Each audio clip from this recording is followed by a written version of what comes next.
Hello everyone, चलिए आज लवण स्टार्ट करने वाले हैं, ठीक है ना। तो देखिए लवण क्या होते हैं। लवण जब आपका अम्ल और क्षार क्या होते हैं, जब अम्ल और क्षार मिलते हैं तो क्या होता है, उदासीनीकरण अभिक्रिया होती है ना। तो क्या आप कह सकते हैं कि अम्ल और क्षार की उदासीनीकरण अभिक्रिया से निर्मित क्रिस्टलीय ठोस को क्या कहते हैं, लवण कहते हैं, ठीक है। तो इस लवण को क्या कहेंगे, आप किसी अम्ल कह सकते हैं कि किसी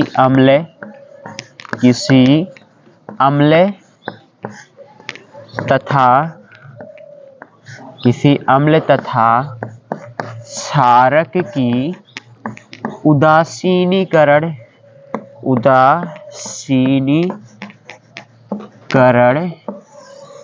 अभिक्रिया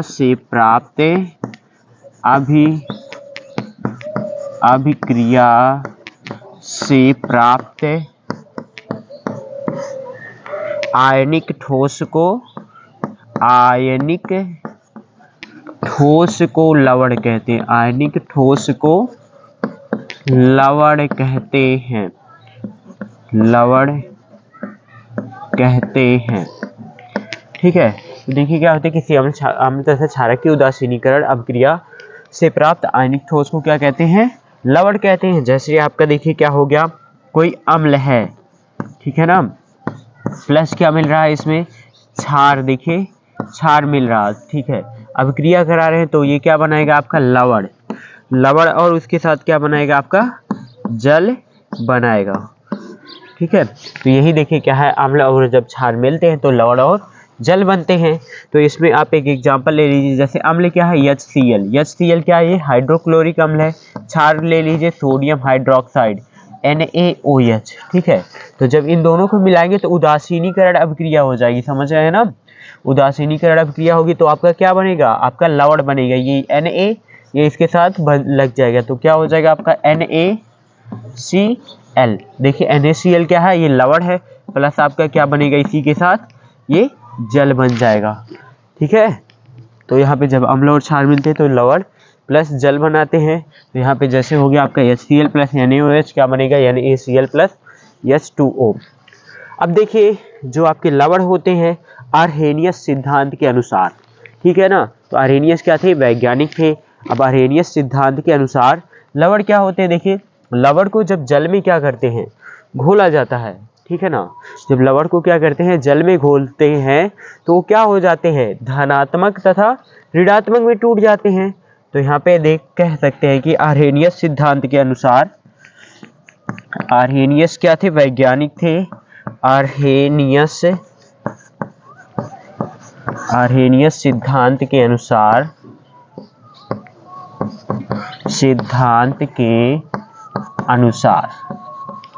ठीक है ना। आर्हेनियस सिद्धांत के अनुसार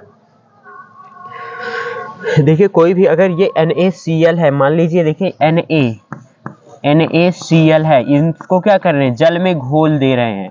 NaCl को जब जल में घोलेंगे तो ये क्या हो जाएंगे, ये आयन के रूप में टूट जाएंगे, ठीक है। तो ये क्या हो जाएगा Na पॉजिटिव, Aq का मतलब क्या होता है, ये Aq का मतलब होता है जलीय विलयन में हो जाएगा, प्लस क्या हो गया आपका Cl नेगेटिव, ये भी जलीय विलयन में क्या हो जाते हैं, ये आयनिक हो जाते हैं। ये आपका क्या है, ये आपका धनात्मक है ना, ये आपका क्या है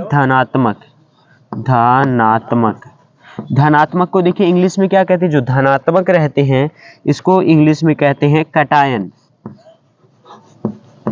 कैटायंस। और देखिए जो ये क्या है आपके ऋणात्मक है, ये ऋणात्मक को क्या कहते हैं, एनायंस, ठीक है ना। धनात्मक को क्या कहते हैं आपका कैटायंस, और क्या होते हैं एनायंस में क्या हो जाते हैं, वो टूट जाते हैं। अब देखिए इसी जो धनात्मक होते हैं, ये धनात्मक देखिए क्या है आपके, जो धनायनों को भास्मिक या क्षारीय मूलक कहते हैं, ठीक है ना। हाँ देखिए यहाँ पे लिख दे रहे हैं, जो धनायन होते हैं इसको क्या कहते हैं, आप जो धनात्मक होते हैं इसको देखिए क्या कहते हैं, भास्मिक कहते हैं, या फिर क्या कह सकते हैं आप इसको क्षारीय मूलक भी कहते हैं। देखिए क्या कहते हैं, क्षारीय मूलक। अब देखिए जो आपके क्या होते हैं, ऋणायन होते हैं, ऋणायन को क्या कहते हैं, आप यहाँ पे देखिए अम्लीय मूलक कहते हैं, अम्लीय मूलक, ठीक है ना। इसको देखिए क्षारीय मूलक कहते हैं और ऋणायन को क्या कहते हैं, अम्लीय मूलक कहते हैं। अब इसको देखिए कहा है, इसको कह रहे हैं यहाँ पे क्षारीय मूलक, कहा है कि ये जो Na पॉजिटिव है, ठीक है, यहाँ पे देखिए Na कहाँ से आ रहा है, आपका क्षार से आ रहा है ना, तो इसलिए इसको क्या कहते हैं, आपका यहाँ पे क्षारीय मूलक कहते हैं। और Cl माइनस है, इसको अम्लीय मूलक क्यों कहते हैं, क्योंकि ये आपका Cl ये अम्ल से आ रहा है, इसलिए ये इसको क्या कहते हैं, अम्लीय मूलक। तो अर्हेनियस के अनुसार किसी भी आप लवण को क्या करते, जल में घोलते हैं तो वो क्या होते, आयंस के रूप में टूट जाते, धनायन और ऋणायन, ठीक है ना। इसको कहते हैं धनात्मक है और ये ऋणात्मक, धनायन और ऋणायन में टूट जाते हैं तो आपका जिसमें जो आपका क्या होता है, ये धनात्मक होता है, उसको क्षारीय मूलक कहते हैं, और जो ऋणात्मक का नायन होता है वो आपका अम्लीय मूलक होता है, ठीक है, इतना समझ गए ना। अब चलिए ठीक है, देखते हैं इसके बाद लवणों का परिवार, ठीक है, इतना मिटा देना इसको, ठीक है।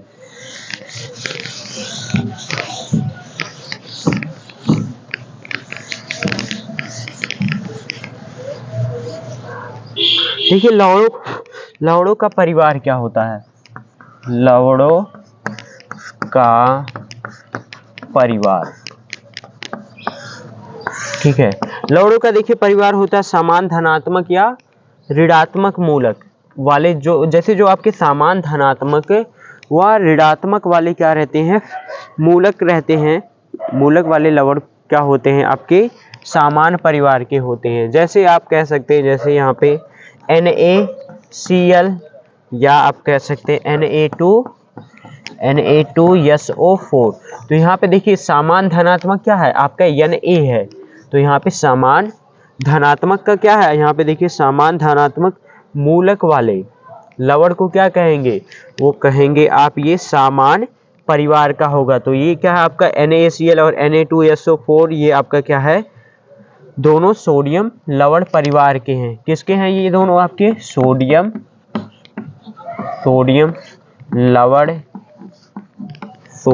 लवण परिवार के हैं, ठीक है ना। क्यों, क्योंकि यहाँ पे देखिए क्या है आपका, यहाँ पे दोनों क्या है, धनात्मक मूलक है, यहाँ पे भी Na पॉजिटिव है, यहाँ पे भी Na पॉजिटिव है, दोनों क्या है, समान धनात्मक मूलक वाले लवण है, तो ये सोडियम लवण का परिवार है। अगर आपको दे दिया जाए NaCl या फिर आपको ये कह दिया जाए KCl, अब ये देखिए दोनों लवण किस लवण के परिवार के हैं, यहाँ पे देखिए क्या है, Cl है, यहाँ पे भी Cl है, तो यहाँ देखिए दोनों में क्या है आपके ऋणात्मक, क्या है ऋणात्मक मूलक क्लोरीन है, तो ये दोनों क्या है आपके क्लोरीन लवण परिवार के हैं। किसके हैं, क्लोरीन लवण परिवार के हैं, कह सकते हैं क्लोराइड लवण परिवार के हैं, लवण परिवार के हैं, ठीक है। ये दोनों क्या है, क्लोराइड लवण परिवार के हैं। तो यहाँ पे यही कह रहे थे हम कि आपका देखिए समान धनात्मक या ऋणात्मक मूलक वाले लवण समान परिवार के होते हैं, ठीक है। चलिए अब देखते हैं लवण का pH।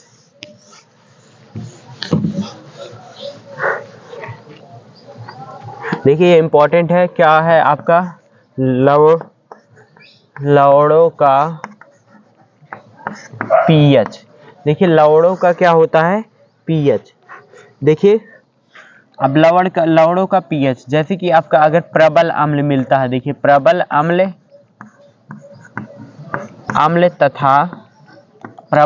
तथा प्रबल क्षार का देखिए pH मान क्या हो जाएगा, प्रबल अम्ल तथा प्रबल क्षार का pH कितना होता है, 7 होता है। उदासीनीकरण अभिक्रिया होती है जिससे इनका मान क्या होता है, 7 हो जाता है, ठीक है। उदाहरण जैसे आपका NaCl हो गया, NaCl, ठीक है, NaCl क्या है, प्रबल अम्ल और प्रबल क्षार मिलते हैं तो क्या बनता है आपका, लवण बनता है NaCl, ठीक है। अब दूसरा देखिए, अगर आपका क्या है प्रबल अम्ल और दुर्बल क्षार का लवण है, किसका है, प्रबल अम्ल तथा आपका दुर्बल क्षार का लवण है, दुर्बल क्षार का लवण है। प्रबल अम्ल और दुर्बल क्षार का लवण है, तो इसका पीएच मान देखिए क्या होगा। प्रबल अम्ल है ना, दुर्बल क्षार है, मतलब कि आपका क्या होगा, 0 से 7 के बीच ही में होगा, समझ रहे हैं ना। तो क्या कह सकते हैं कि 7 से कम होगा, 7 से क्या हो जाएगा, कम हो जाएगा। उदाहरण के लिए अमोनियम क्लोराइड, ठीक है, NH4Cl, ठीक है। अब और देख सकते हैं कि दुर्बल अगर अम्ल लेते हैं, क्या लेते हैं, दुर्बल अम्ल। आप दुर्बल अम्ल लिए हैं तथा क्या ले रहे हैं आप, प्रबल क्षार, ठीक है ना, प्रबल क्षार लेते हैं। दुर्बल अम्ल तथा प्रबल क्षार का लवण का पीएच मान कितना हो जाएगा आपका, 7 से अधिक हो जाएगा, ठीक। काहे कि प्रबल क्षार है, अम्ल कम है, ठीक है ना, तो वो भी क्या हो जाएगा आपका, लवण क्षारीय होगा। तो 7 से अधिक, 7 से अधिक क्या होते हैं आपके, क्षारीय होते हैं, ठीक है ना, 7 से अधिक हो जाएगा।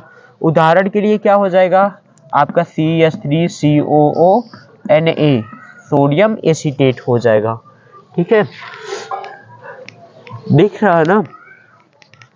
और देखिए अगर आप दोनों ही क्या लिए, दुर्बल लिए हैं, क्या है आपका, दुर्बल अम्ल और दुर्बल अम्ल तथा क्या है, दुर्बल अम्ल प्लस क्या है, दुर्बल क्षार का लवण, दुर्बल अम्ल और दुर्बल क्षार का लवण देखिए कितना हो जाएगा आपका, ये भी क्या हो जाएगा, इसका भी पीएच मान 7 रहेगा, ठीक है। उदाहरण के लिए हो जाएगा अमोनियम एसीटेट, CH3COONH4, ठीक है ना। तो ये क्या है आपके पीएच है, लवणों का पीएच। जैसे प्रबल अम्ल प्रबल क्षार का लवण क्या होता है, उसका पीएच मान 7 होता है। प्रबल अम्ल और दुर्बल क्षार का पीएच मान 7 से कम होता है। दुर्बल अम्ल तथा प्रबल क्षार का देखिए अब पीएच मान 7 से अधिक होगा, क्यों, प्रबल अम्ल सॉरी यहाँ पे क्या है, प्रबल क्षार है तो 7 से अधिक होता है, ठीक है ना, और दुर्बल अम्ल है तो दुर्बल क्षार है तो 7 से कम हो जाएगा। और यहाँ पे देखिए दुर्बल अम्ल दुर्बल क्षार का क्या हो जाएगा, 7 ही हो जाएगा, ठीक है। तो इतना समझ गए, चलिए ठीक है, इसको देखिए मिटा रहे हैं। अब चलिए आगे स्टार्ट करते हैं, साधारण नमक।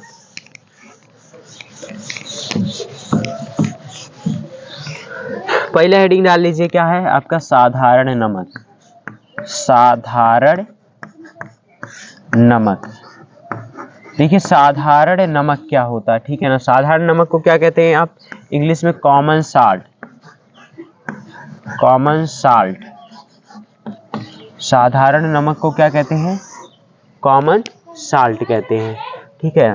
कॉमन साल्ट देखिए अब ये कैसे बनता है, जब हाइड्रोक्लोरिक अम्ल और सोडियम हाइड्रोक्साइड मिलते हैं तो आपका क्या बनता है, साधारण नमक और जल बनता है, ठीक है ना। तो यहाँ पे जब क्या मिलकर बनता है, जब ये हाइड्रोक्लोरिक अम्ल और सोडियम हाइड्रोक्साइड मिलता है तो आपका क्या बनता है, लवण बनता है। कौन सा आपका, यही साधारण नमक प्लस आपका जल बनता है। तो यही आपका क्या है, आपका साधारण नमक है, ठीक है ना। सोडियम क्लोराइड, इसका क्या नाम है, सोडियम क्लोराइड, ठीक है, यही साधारण नमक है। अब देखिए साधारण नमक का उपयोग कहाँ पे होता है, साधारण नमक का उपयोग खाना बनाने में होता है ना, साधारण नमक का प्रयोग। जब खाना बनाते हैं तो यही नमक क्या करते हैं, डालते हैं, ठीक है ना। अब देखिए ये जो नमक है, साधारण नमक, ये कहाँ से देखिए पाया जाता है, इसको देखिए ज़्यादातर कहाँ से पाया जाता है, समुद्र, जो समुद्र रहते हैं, समुद्र के जल से क्या होता है, इसको क्या किया जाता है, पृथक्करण किया जाता है, ठीक है ना। समुद्र का पानी कैसा होता है, खारा होता है, तो समुद्र के पानी से ही क्या बनाया जाता है, आपका ये लवण बनाया जाता है, ठीक है ना। और भी देखिए यहाँ से भी प्राप्त किया जा सकता है, आपकी जो चट्टानी लवण से भी प्राप्त किया जा सकता है। जो सोडियम क्लोराइड है इसको चट्टानी, पहला तो आपका देखिए किससे होता है, समुद्री जल से मिलता है। ये समुद्री जल से क्या कर सकते हैं, ये साधारण नमक को बनाते हैं, ठीक है ना। दूसरा देखिए आप कहाँ से बनाते हैं, दूसरा ये आपका क्या है, चट्टानी लवणों से भी इसको प्राप्त किया जा सकता है। चट्टानी लवणों से भी, चट्टानी लवण से भी क्या कह सकते हैं, से भी इसको क्या किया जा सकता है, इसको प्राप्त किया जाता है, प्राप्त किया जाता है,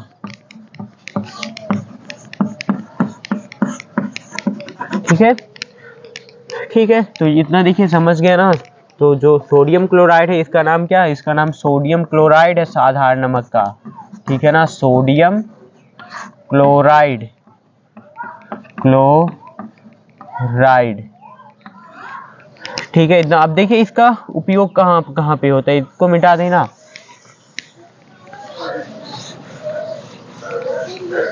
देखिए अब यही इंपॉर्टेंट बता रहे हैं, ठीक है ना। एक देखिए सोडियम क्लोराइड का उपयोग, साधारण नमक का उपयोग कहाँ पे होता है, खाना बनाने में होता है। कहाँ पे होता है ज़्यादातर, देखिए इसका उपयोग कहाँ पे होता है, खाना बनाने में होता है, ठीक है। इसको तो डेली करते हैं सब लोग इसका उपयोग। और देखिए यहाँ पे क्या होता है आपका, जैसे कुछ रसायनों को बनाने के लिए, ठीक है, जैसे आपका देखिए क्या हो गया कास्टिक सोडा, जैसे इसका उपयोग देखिए कहाँ कहाँ पर करते हैं, इसका NaCl का इसका उपयोग कहाँ पे करते हैं, जैसे ये बनाने के लिए, जैसे आपका हो गया कास्टिक सोडा, कास्टिक सोडा, ठीक है ना। कास्टिक सोडा को बनाने के लिए, बेकिंग सोडा को बनाने के लिए, बेकिंग सोडा को बनाने के लिए, और देखिए धावन सोडा, विरंजक चूर्ण, धावन सोडा, विरंजक चूर्ण, विरंजक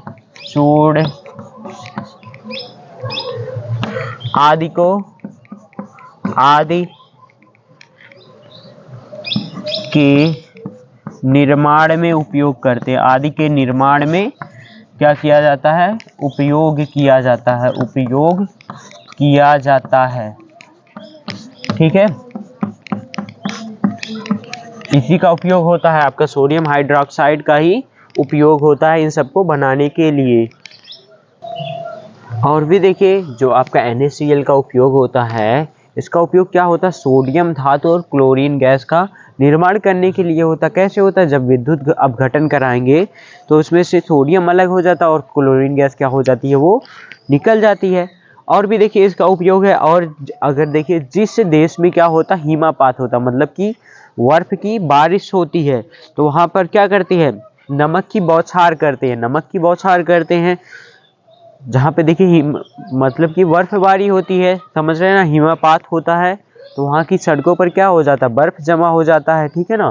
तो वहाँ पे क्या किया जाता है, वहाँ पे आपका इसी नमक का क्या किया जाता है, छिड़काव किया जाता है, बौछार किया जाता है, जिससे क्या हो जाता है, जो नमक रहता है बर्फ की हिमांक को कम कर देता है, ठीक है ना। तो जिससे क्या होता है, बर्फ पिघलती है और सड़क क्या हो जाती है, साफ हो जाती है, ठीक है। ठीक है, तो आप देखिए यही कह सकते हैं कि जो आपका NaCl है, सोडियम क्लोराइड है, ये क्या करता है, बर्फ के हिमांक को रोकता है, ठीक है। और भी देखिए इसका उपयोग है, और कहाँ पे कर सकते हैं, जैसे हमारी शरीर से जो पसीना आता है, तो उसमें भी क्या रहता है, सोडियम क्लोराइड रहता है। पसीने से क्या हो जाता है, ये बाहर हो जाता है, ठीक है ना। और कभी कभी ऐसा होता है कि मांसपेशियों में क्या होने लगता है, ऐंठन होने लगता है, मतलब कि आपका सोडियम क्लोराइड नमक की क्या हो जाती है, कमी हो जाती है, ठीक है। तो चलिए अब देखते हैं आपका कास्टिक सोडा, ठीक है ना। कास्टिक सोडा कैसे बनाते हैं,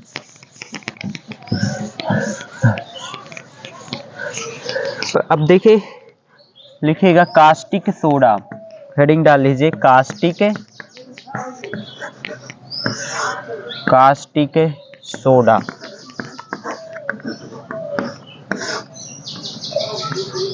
कास्टिक सोडा, कास्टिक सोडा, देखिए कास्टिक सोडा ये क्या है, ये साधारण नाम है, ठीक है ना। अब देखिए ये कास्टिक सोडा कैसे बनता है, देखिए कास्टिक सोडा जब आपका ये जो क्या रहता है, सोडियम क्लोराइड, मतलब जो आपका नमक रहता है, सोडियम क्लोराइड के जलीय विलयन में जब उसको क्या करते हैं, जल में घोल देते हैं, फिर देखिए क्या करेंगे, उसमें जब विद्युत प्रवाह करेंगे तो क्या बन जाएगा आपका सोडियम, सॉरी यहाँ पे क्या बनेगा, आपका कास्टिक सोडा बनेगा। तो आपका यहाँ पे देखिए ये ले लीजिए, क्या हो गया आपका NaCl, यही आपका क्या है, साधारण नमक है। साधारण नमक को क्या करेंगे, जल में घोलेंगे, ठीक है ना। किस में घोलेंगे, जल में घोलेंगे, फिर देखिए क्या करेंगे, इसी पे क्या करेंगे, विद्युत प्रवाह करेंगे। क्या करेंगे, विद्युत प्रवाह करेंगे। अगर देखिए विद्युत प्रवाह करेंगे तो NaCl है और ये H2O है। ये देखिए ये भी जलीय विलयन, ये आपका लिक्विड है, इसी में देखिए डाल करके क्या करेंगे, इसको जब विद्युत प्रवाह करेंगे तो आपका देखिए यही क्या बन जाएगा, आपका NaOH। यहाँ पे 2 मोल्स ले लेंगे, ठीक है, कहा कि क्लोरीन गैस निकलेगी तो ये भी 2 मोल्स बन जाएगा। प्लस आपका देखिए क्या बनेगा, क्लोरीन गैस बन जाएगी, प्लस आपका क्या बन जाएगा, हाइड्रोजन ये गैस ये बन जाएगी। ठीक है, ठीक है ना। तो इसी के देखिए आप ये जो 2 मोल्स ऑफ NaOH, इसको क्या कहते हैं, sodium hydroxide, sodium hydroxide, hydroxide. देखिए ये सोडियम हाइड्रोक्साइड क्या है, यही कास्टिक सोडा है, और ये भी देखिए जलीय विलयन में बनेगी, और ये H2 क्या रहेगी, ये गैस आपकी निकल जाएगी। ठीक है ना। अब देखिए इसी प्रोसेस को जो है आपका, यही जो प्रोसेस है, इसी प्रोसेस को देखिए क्या कहते हैं, इसी प्रक्रिया को क्या कहते हैं, इस प्रक्रिया को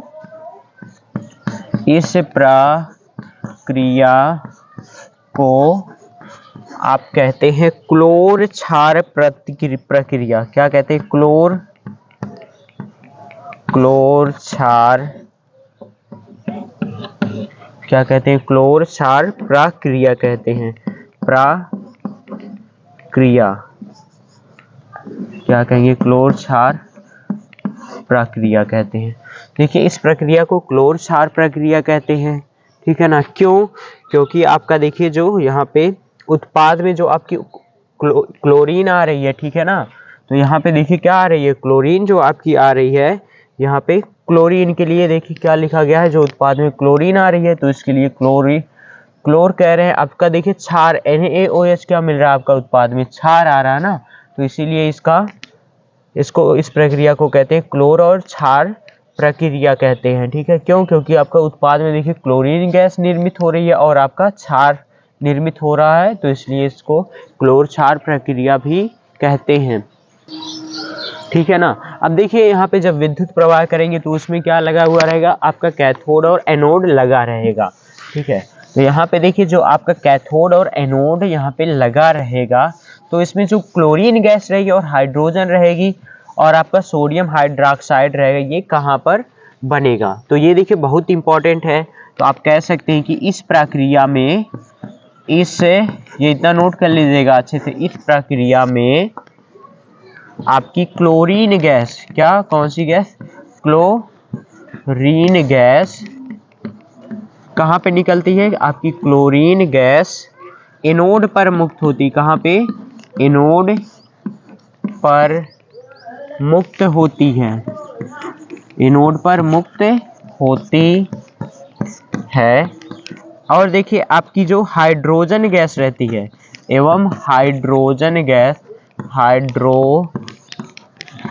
गैस ये देखिए एनोड पर निकलेगा, हाइड्रोजन गैस कहाँ पे निकलेगी, कैथोड पर उत्पन्न होती है, कहाँ पे, कैथोड पर उत्पन्न होती है, कैथोड पर उत्पन्न होती है। और आपका देखिए क्या बच रहा है, आपका सोडियम हाइड्रोक्साइड बच रहा है ना, और आपका देखिए यहाँ पे सोडियम हाइड्रोक्साइड भी कह सकते हैं कि, और आपका सोडियम हाइड्रोक्साइड जो कास्टिक सोडा है, ये भी देखिए कहाँ पर निर्माण होता, सोडियम हाइड्रोक्साइड का निर्माण, आपका सोडियम हाइड्रोक्साइड का निर्माण ये भी कहाँ पे होता है, ये सोडियम हाइड्रोक्साइड का निर्माण ये कैथोड पर ही होता है, कैथोड पर होता है। ठीक है ना। तो सबसे पहले इस प्रक्रिया में देखिए क्लोरीन गैस कहाँ पे बन रही है, ये आपका एनोड पर बनेगी। ठीक है, और आपकी देखिए जो हाइड्रोजन गैस रहेगी ये आपका कैथोड पर बनेगी, और आपका जो सोडियम हाइड्रोक्साइड का निर्माण रहेगा ये भी कहाँ पर होगा, कैथोड पर होगा। ठीक है, अब देखिए जो ये तीनों आपके उत्पाद बनते हैं, ये इनका देखिए बहुत ही महत्वपूर्ण उपयोग है, ठीक है ना। इनका क्या है, बहुत ही महत्वपूर्ण उपयोग है। अब देखते हैं यहाँ पे किसका, कास्टिक सोडा का उपयोग। देखिए जो कास्टिक सोडा होता है, सोडियम हाइड्रोक्साइड होता है, इसका प्रयोग कहाँ पे होता है, इसका प्रयोग साबुन और अपमर्जकों को बनाने के लिए किया जाता है। कहाँ पे, साबुन और अपमर्जकों को बनाने के लिए किया जाता है, ठीक है। अपमर्जक मतलब होता है डिटर्जेंट, डिटर्जेंट को बनाने के लिए भी किया जाता है। और देखिए सोडियम हाइड्रोक्साइड का दूसरा यूज क्या है, कृत्रिम वस्त्र, रेशे, कागज निर्माण, बॉक्साइट आयस के शुद्धिकरण, तेल शोधन एवं रंजकों एवं विरंजकों के निर्माण में भी होता है इसका उपयोग, ठीक है। तो चलिए देखिए अब आगे क्या पढ़ते हैं, विरंजक चूर्ण। इसको देखिए समझ में आया ना आपका, कास्टिक सोडा। हाँ देखिए अब हेडिंग डाल लीजिए, विरंजक चूर्ण। विरंजक चूर्ण। देखिए विरंजक चूर्ण का देखिए साधारण नाम इसका क्या है, bleaching powder. Bleaching powder, bleaching powder, ठीक है। विरंजक चूर्ण देखिए क्या है, नाम इसका ब्लीचिंग पाउडर कहते हैं। सबसे पहले इसका रासायनिक नाम लिख लीजिए, क्या होता है, रासायनिक नाम। इसका देखिए रासायनिक नाम क्या होता है विरंजक चूर्ण का। नहीं, सबसे पहले आप इसका सूत्र लिखिए, रासायनिक सूत्र। देखिए विरंजक चूर्ण का रासायनिक सूत्र होता है CaOCl2। देखिए क्या होता है इसका रासायनिक सूत्र, CaOCl2। इसका अणुभार देखिए कितना हो जाएगा, अणुभार तो आप लोग ज्ञात कर लेंगे। देखिए कितना होता है, 127 इसका अणुभार होता है। सभी परमाणुओं को क्या करेंगे, भार जोड़ करके लिख देंगे, अणुभार कितना हो जाएगा, 127। अब इसका देखिए रासायनिक नाम क्या होता है, कौन सा आपका, रासायनिक नाम। इसका देखिए रासायनिक नाम क्या होता, पहले देखिए क्या है, कैल्शियम है तो कैल्शियम, ये क्लोरो हाइपोक्लोराइट, अगर एक है तो इसके लिए हाइपो लगाते हैं, ठीक है ना। तो इसका देखिए क्या हो जाएगा रासायनिक नाम, कैल्शियम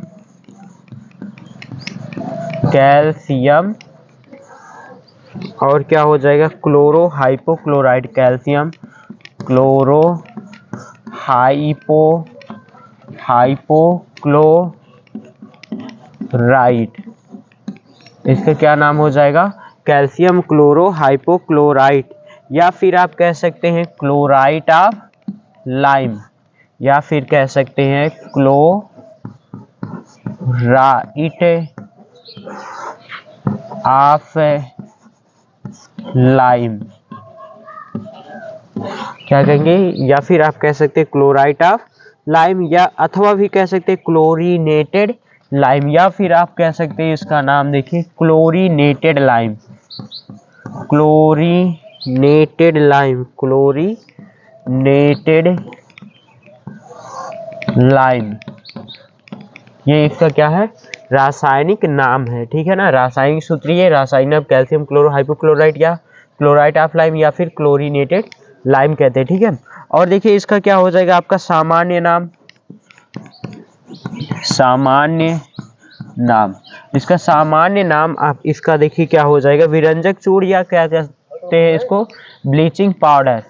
इसका हो जाएगा विरंजक चूर्ण, या फिर कह सकते हैं ब्लीचिंग पाउडर, ब्लीचिंग पाउडर, ठीक है। सामान्य नाम क्या हो जाएगा, विरंजक चूर्ण या ब्लीचिंग पाउडर, ठीक है। ये इंपॉर्टेंट है, ठीक है, सूत्र ना भूलिएगा। देखिए क्या है आपका CaOCl2, ये इसका क्या है रासायनिक सूत्र है, कैल्शियम क्लोरो हाइपोक्लोराइट, या फिर क्लोराइट ऑफ लाइम, या फिर क्लोरीनेटेड लाइम, ये इसका रासायनिक नाम है। सामान्य नाम में विरंजक चूर्ण या ब्लीचिंग पाउडर के नाम से इसको कहते हैं, ठीक है। इतना समझ गए। अब चलिए देखिए इसके बाद हम इसका निर्माण देखते हैं, निर्माण की विधियां, ठीक है। इसको मिटा दें।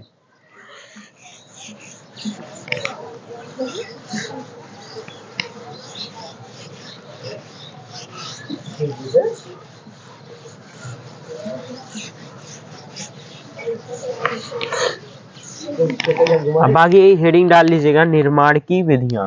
विरंजक चूर्ण का निर्माण कैसे होता है, ज्यादा लिखाएंगे नहीं, बस वैसे समझा देंगे, समझ जाइएगा। निर्माण की विधियां। हाँ, अब देखिए इसका निर्माण कैसे होता है। देखिए ये विरंजक चूर्ण है, जब आप क्या करते हैं, शुष्क बुझे हुए चूने में क्या करते हैं, क्लोरीन गैस से क्रिया कराते हैं, तो आपका क्या बनता है, आपका यहाँ पे विरंजक चूर्ण बनता है प्लस और जल। शुष्क बुझा हुआ चूर्ण कौन सा होता है, आपका कैल्शियम हाइड्रोक्साइड CaOH2। यही आपका क्या है, आपका यही देखिए क्या, शुष्क बुझा हुआ चूना है। शुष्क बुझा हुआ चूने में क्या करते हैं आप, क्लोरीन से क्रिया कराते हैं। ठीक, किससे कराएंगे, क्लोरीन से क्रिया कराते हैं, तो आपका क्या बनता है यहाँ पे देखिए क्या बन जाएगा, CaOCl2 बन जाएगा, प्लस यहाँ पे आपका यहाँ से ये जल निकल जाएगा। ठीक है, तो देखिए विरंजक चूर्ण का निर्माण कैसे होता है। विरंजक चूर्ण का निर्माण शुष्क बुझे हुए चूने, ये क्या, शुष्क बुझा हुआ चूना पर क्लोरीन से क्रिया कराने पर आपका विरंजक चूर्ण और जल का निर्माण होता है। ठीक है, तो आपका देखिए ये CaOH यहाँ पे क्या है, CaOH2, ये क्या है आपका कैल्शियम हाइड्रोक्साइड है। क्या है आपका, कैल्शियम हाइड्रोक्साइड, ये आपका कैल्शियम हाइड्रोक्साइड है। आपका यही देखिए क्या, आपका विरंजक चूर्ण बन जा रहा है, विरंजक चूर्ण यही है विरंजक चूर्ण, और ये आपका जल है, ये क्लोरीन से क्रिया करा रहे हैं। इसी देखिए कैल्शियम हाइड्रोक्साइड को क्या कहते हैं, शुष्क बुझा हुआ चूना। क्या कहते हैं, शुष्क बुझा हुआ चूना, शुष्क बुझा हुआ चूना, इसी को क्या कहते हैं, शुष्क बुझा हुआ चूना कहते हैं। ठीक है ना। अब चलिए देखते हैं, अब इसकी क्या देखते हैं, अब इसका भौतिक गुणधर्म देखेंगे कि ये कैसा होता है। ठीक है, अब देखिए इसका भौतिक गुणधर्म, मतलब कि ये किस कलर का दिखता है, ये जल में विलेय है कि नहीं है। विरंजक चूर्ण का देखिए पहले, अब क्या देखेंगे, भौतिक गुणधर्म। भौतिक गुणधर्म, देखिए इसका भौतिक गुणधर्म, देखिए इसका भी निम्नलिखित है। सबसे पहला देखते हैं कि इसका देखिए ये क्या होता है, विरंजक जो चूर्ण होता है ये हल्के पीले रंग का चूर्ण होता है। कैसा होता है, हल्के पीले रंग का होता है। ठीक है ना, पीले रंग का चूर्ण होता है, रंग का चूर्ण होता है। ठीक है, पहला देखिए विरंजक चूर्ण क्या होता है, ये हल्के पीले रंग का चूर्ण होता है। दूसरा देखिए ये क्या होता है, ये जल में अल्प विलेय होता है। ठीक है ना,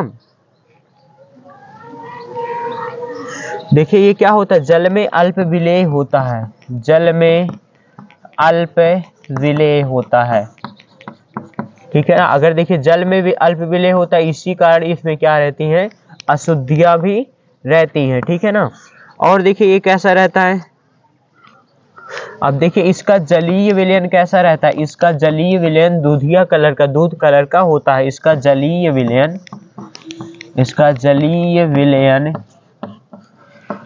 कैसा होता है, दूधिया होता है, दूध कलर का होता है, दूधिया होता है इसका जलीय विलयन कैसा होता है, दूधिया होता है। और देखिए इसमें क्या होता है, इसमें क्लोरीन जैसी, क्लोरीन की क्या आती है, गंध आती है, इसमें क्लोरीन की गंध आती है। ठीक है, तो ये सब क्या थे, इस विरंजक चूर्ण के क्या थे, आपके भौतिक गुणधर्म। ये पहला ये देखिए पीले रंग का चूर्ण होता है, ये जल में अल्प विलेय होता है, और इसका जलीय विलयन क्या होता है, दूधिया होता है, और इसमें क्या आती है, क्लोरीन की गंध आती है। ठीक है, अब चलिए देखिए आगे पढ़ते हैं, रासायनिक गुणधर्म।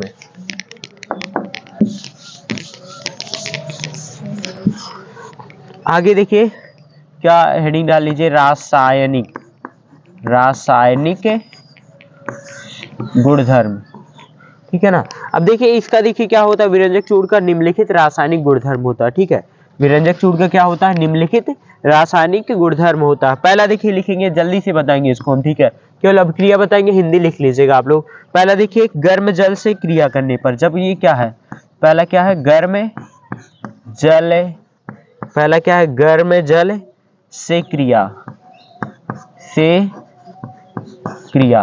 पहला देखिए क्या है आपका, विरंजक चूर्ण क्या करता है, जब गर्म जल के साथ क्रिया करता है तो ये देखिए फिर से आपका क्लोरीन गैस इसमें से मुक्त हो जाती है। विरंजक चूर्ण का सूत्र क्या है आपका, देखिए CaOCl2 है।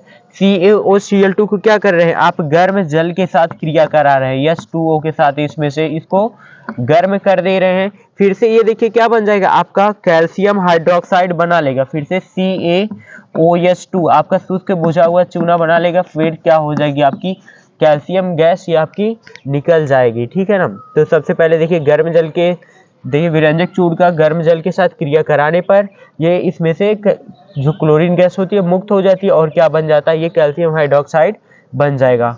दूसरा देखिए क्या है आपका, उष्मा का प्रभाव, मतलब कि उष्मा को केवल इसको गर्म करने पर, उष्मा का प्रभाव, उष्मा का प्रभाव जब क्या करते हैं, सिर्फ अब इसको देखिए पानी में भी नहीं घोलते, केवल वैसे क्या करते हैं, गर्म करते हैं। तो आप 2 मोल्स ले लीजिए CaOCl2, ये क्या है आपका विरंजक चूर्ण है। अब इसको तेजी के साथ देखिए क्या करते हैं, अब इसको तेजी के साथ गर्म करेंगे तो ये देखिए क्या बन जाएगा, इसमें से ये जो ऑक्सीजन नहीं रहेगी, ऑक्सीजन निकल जाएगी और क्या बन जाएगा, ये कैल्शियम क्लोराइड CaCl2 बनेगा, प्लस ऑक्सीजन गैस क्या हो जाएगी आपकी यहाँ पे ये निकल जाएगी।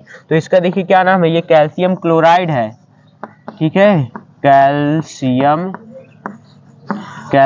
क्लोराइड, क्लोराइड है ये, क्या कैल्शियम क्लोराइड, ये कैल्शियम हाइड्रोक्साइड बनेगा।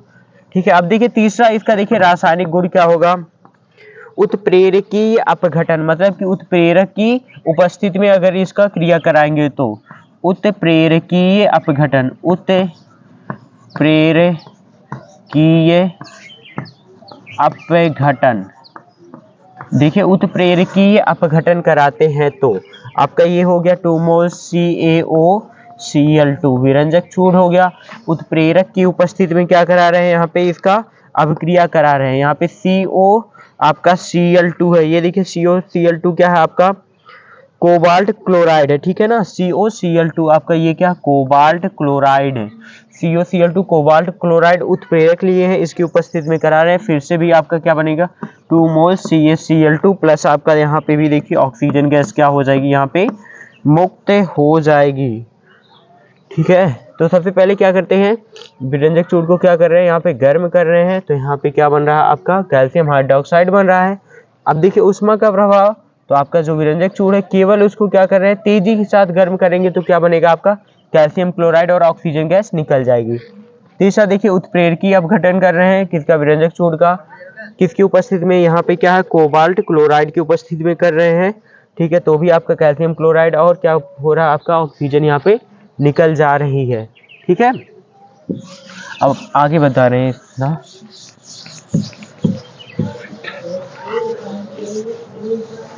अब देखिए तीसरा नंबर है, चौथा नंबर जब इसके किसके साथ कराते हैं, कार्बन डाइऑक्साइड और तनु अम्लों से क्रिया कराते हैं, CO2 या आपकी तनु अम्लों से क्रिया करा रहे हैं, तनु अम्लों से क्रिया।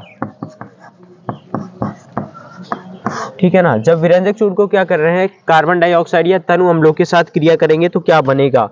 ठीक है, तो आपका ये मान लीजिए क्या हो गया, विरंजक चूर्ण हो गया CaOCl2, ये आपका विरंजक चूर्ण है। सबसे पहले कार्बन डाइऑक्साइड के साथ कराते हैं, ये क्या कर रहे हैं, कार्बन डाइऑक्साइड के साथ क्रिया कराएंगे तो आपका क्या बनेगा, कैल्शियम कार्बोनेट CaCO3, देखिए कैल्शियम कार्बोनेट प्लस क्या हो जाएगा आपका, क्लोरीन गैस यहाँ पे भी क्या हो जाएगी, मुक्त हो जाएगी। देखिए जो विरंजक चूर्ण की क्रिया करा रहे हैं कार्बन डाइऑक्साइड के साथ कराएंगे तो क्या बनेगा, कैल्शियम कार्बोनेट बनेगा प्लस क्लोरीन गैस क्या हो जाएगी, मुक्त हो जाएगी। तो इसका नाम देखिए लिख लीजिएगा, ये क्या है, calcium carbonate, calcium carbonate, calcium carbonate और क्लोरीन गैस क्या हो रही है, मुक्त हो रही है कार्बन डाइऑक्साइड के साथ क्रिया कराने पर। और देखिए अगर इसी क्या करते हैं, विरंजक चूर्ण को CaOCl2 किसके साथ करा रहे हैं, अम्लों के साथ करा है, ये क्या है आपका H2SO4 सल्फ्यूरिक अम्ल के साथ कराएंगे तो क्या बन जाएगा आपका CaSO4 बन जाएगा। क्या बनेगा, CaSO4, कैल्शियम सल्फेट बनेगा प्लस इसी के साथ जल बनेगा, जल प्लस यहाँ पे क्या बनेगी, क्लोरीन बनेगी, Cl2 गैस निकलेगी। अब देखिए इसी क्लोरीन को क्या कहते हैं, आप प्राप्य क्लोरीन कहते हैं। इस क्लोरीन को क्या कहते हैं, प्राप्य क्लोरीन। क्लोरीन, प्राप्य क्लोरीन क्यों कहते हैं, क्योंकि इसका प्रतिशत कितना होता है, 35% इसका निर्माण होता प्राप्य क्लोरीन का, ठीक है ना। तो जब क्या करते हैं, विरंजक चूर्ण की अभिक्रिया कार्बन डाइऑक्साइड के साथ करते हैं, कैल्शियम सल्फेट बनता है, सॉरी कैल्शियम कार्बोनेट बनता है और क्लोरीन गैस निकलती है। यही क्लोरीन क्या रहती है, प्राप्य क्लोरीन रहती है। फिर देखिए अम्लों के साथ क्रिया करेंगे तो क्या बनेगा, कैल्शियम सल्फेट बनेगा, जल बनेगा और क्लोरीन, यही देखिए आपकी प्राप्य क्लोरीन है, जिसकी मात्रा क्या होती है, 35% होती है, ठीक है। ठीक है चलिए, ठीक है, अब और बता रहे हैं आगे, इसको देखिए मिटा रहे हैं। अब देखिए एक हेडिंग डाल लीजिएगा, विरंजक क्रिया। देखिए क्या है, 5वां नंबर क्या होता है, ये विरंजक क्रिया। विरंजक क्रिया, देखिए ये जो विरंजक क्रिया है, ये देखिए थोड़ा सा इंपॉर्टेंट है, इसको हेडिंग डाल लीजिए, हेडिंग डालिए। अब देखिए इसको अच्छे से पढ़ेंगे, क्या है विरंजक क्रिया, इसी को क्या कहते हैं, ब्लीचिंग रिएक्शन, ठीक है ना, ब्लीचिंग रिएक्शन। अब देखिए क्या विरंजक क्रिया कहती है, विरंजक क्रिया क्या, इसमें क्या होता है, ठंडे या तनु क्या लेते हैं, सल्फ्यूरिक अम्ल लेते हैं या फिर आप लेते हैं हाइड्रोक्लोरिक अम्ल। तो विरंजक क्रिया में देखिए आप लोग क्या लेंगे, यहाँ पे क्या लिख सकते हैं, ठंडे या, लिखिए जल्दी से इसको, ठंडे तथा तनु H2SO4 या तनु HCl हाइड्रोक्लोरिक अम्ल की अल्प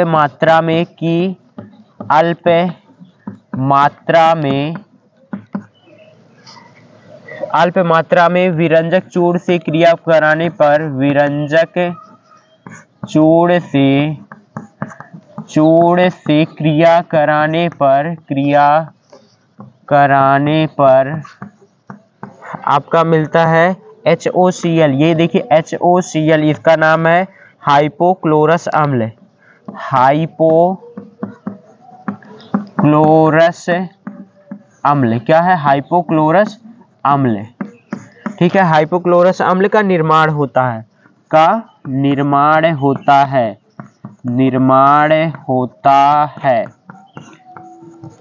ठीक है ना, हाइपोक्लोरस अम्ल का निर्माण होता है। तो यही देखिए HOCl फिर से क्या हो जाती है, HOCl जो होती है, जो अपघटित होकर, फिर कह सकते हैं कि HOCl फिर से क्या होती है, अपघटित होकर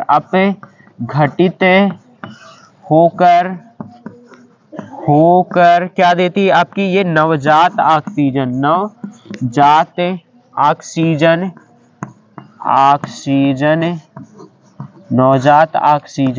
इसी को कहते हैं नवजात ऑक्सीजन का निर्माण करती है,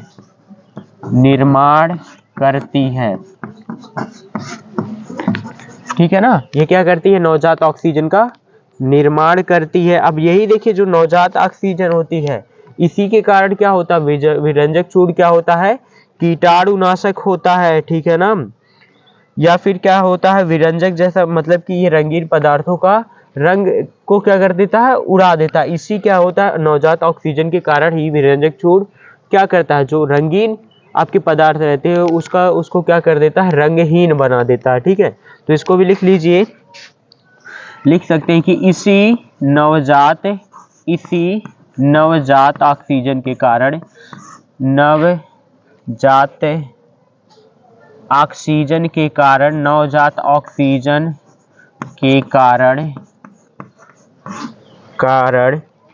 विरंजक चूर्ण कीटाणुनाशक,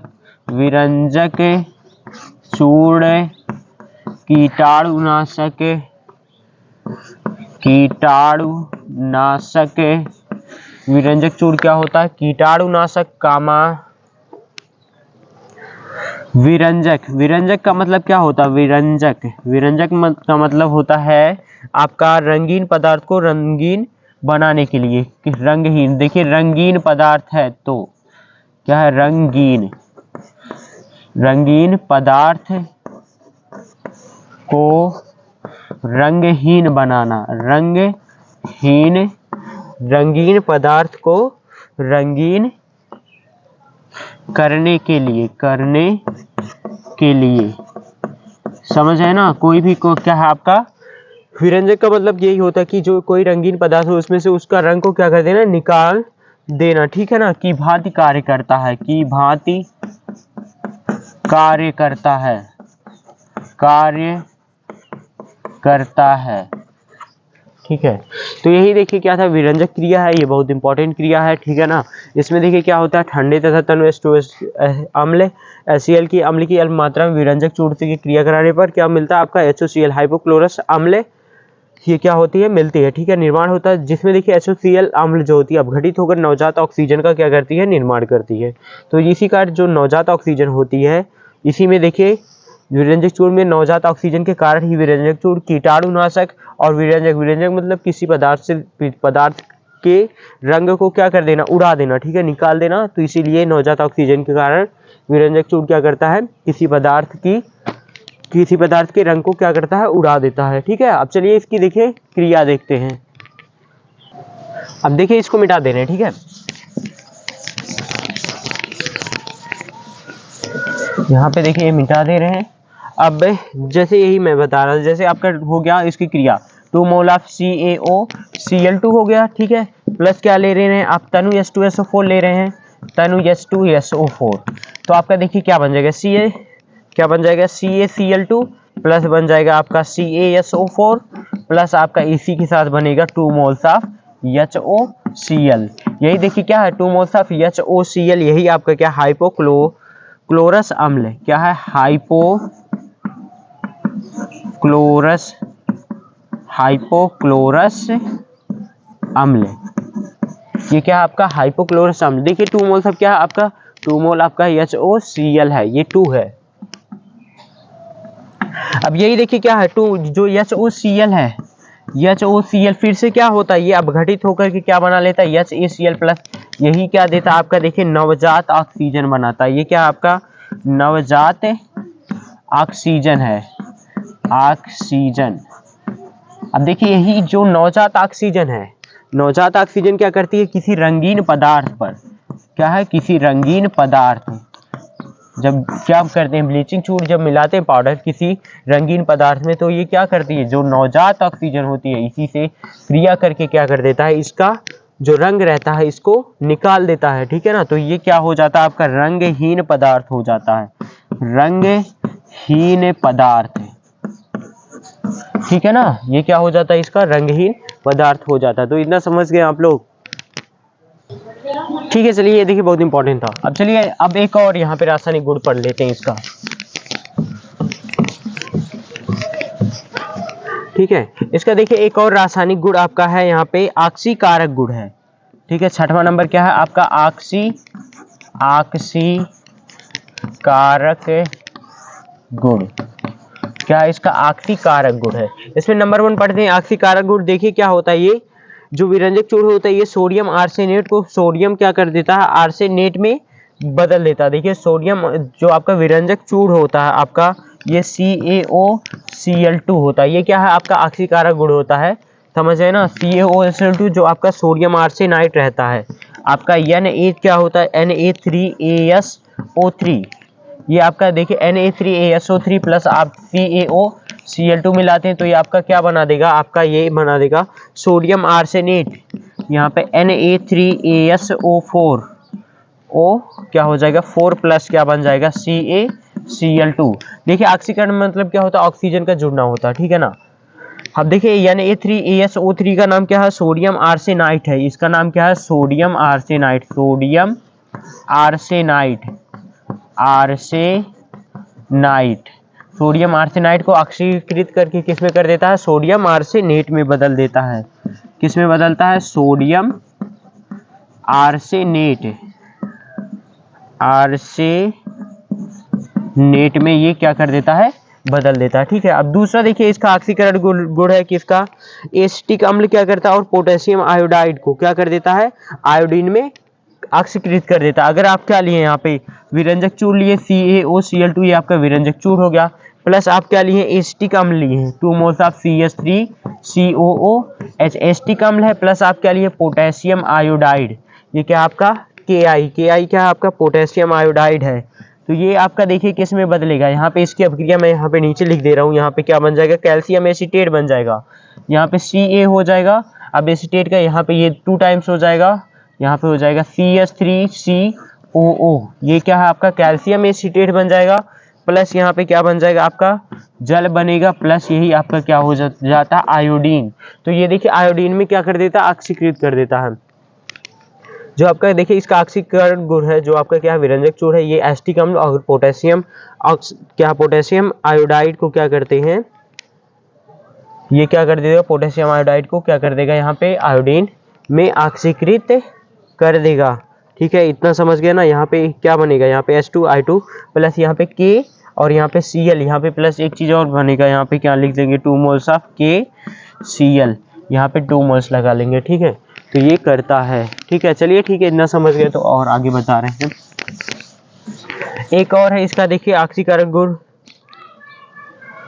तीसरा देखिए लिख लीजिएगा इसका ऑक्सीकरण गुण। जब लिथार्ज देखिए क्या होता है, लेड ऑक्साइड में क्या करता है, ऑक्सीकृत कर देता है। यहाँ पे क्या दिया गया, लिथार्ज PbO, मतलब कि PbO क्या है आपका लेड ऑक्साइड है, तो लेड डाइऑक्साइड में इसको क्या कर देता है, ऑक्सीकृत कर देता है। यहाँ पे 2 मोल्स ऑफ CaOCl2 लेते हैं, प्लस आपका क्या लेते हैं यहाँ पे आपका ये PbO, ये क्या है आपका लेड ऑक्साइड है। PbO क्या है, लेड ऑक्साइड है, तो अब इसी को क्या कर देगा, लेड डाइऑक्साइड में क्या कर देगा, ऑक्सीकृत कर देगा।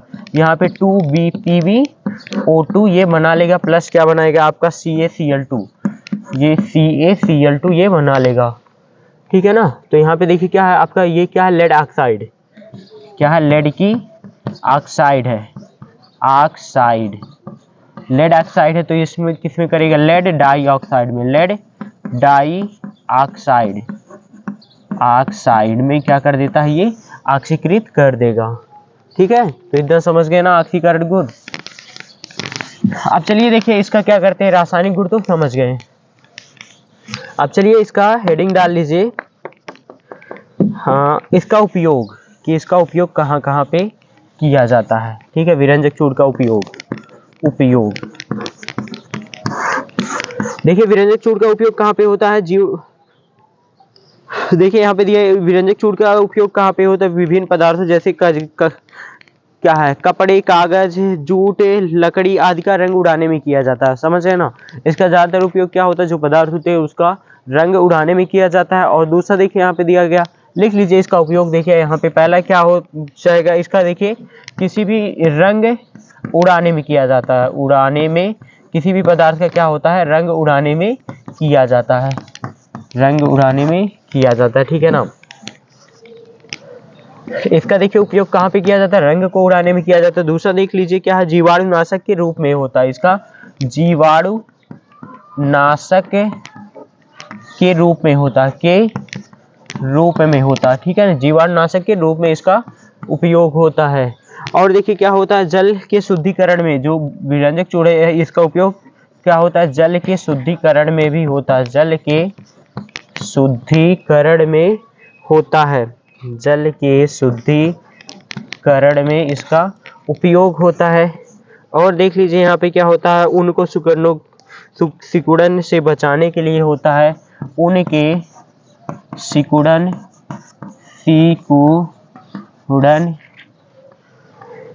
से बचाने में होता, से बचाने में इसका उपयोग होता है। ठीक है ना, इसका उपयोग क्या होता है, रंग को उड़ाने, जैसे क्या हो गया, लकड़ी हो गया, कागज हो गया, कोई रंगीन पदार्थ है उसका रंग उड़ाने में होता है, जीवाणुनाशक में होता है, जल के शुद्धिकरण में होता है, और आपका उनके सिकुड़न से बचाने के लिए इसका उपयोग होता है। ठीक है, अब चलिए दूसरा हेडिंग पढ़ते हैं। हेडिंग डाल लीजिए, बेकिंग या खाने का सोडा। क्या है आपका आगे नेक्स्ट हेडिंग है, बेकिंग या खाने का सोडा। देखिए क्या हेडिंग डाल लीजिए, बेकिंग या आपका क्या है, खाने का सोडा। ठीक है ना, बेकिंग या क्या कहते हैं, खाने का सोडा। बेकिंग देखिए क्या कह सकते हैं, इसको बेकिंग सोडा कह सकते हैं। यहाँ पे इसका नाम, साधारण नाम क्या है, बेकिंग सोडा। ठीक है, इसका क्या नाम है, बेकिंग सोडा। अब देखिए पहले इसका सूत्र लिखते हैं। ठीक है ना, इसका सूत्र क्या होता है बेकिंग सोडा का? आपका बेकिंग सोडा का क्या सूत्र होता है? NaHCO3, ठीक है ना। NaHCO3, इसका अणुभार देखिए क्या हो जाएगा? अणुभार। अणुभार सब परमाणु का क्या क्या क्या जोड़ लेंगे? आपका भार जोड़ेंगे तो इसका देखिए अणुभार आपका आ जाएगा 84, ठीक है ना। इसका अणुभार कितना होता है? 84। अब इसका देखिए रासायनिक नाम क्या होता है? रासायनिक नाम, इसका देखिए रासायनिक नाम क्या होता है? यहाँ पे सोडियम हाइड्रोजन कार्बोनेट। क्या नाम हो जाएगा रासायनिक नाम?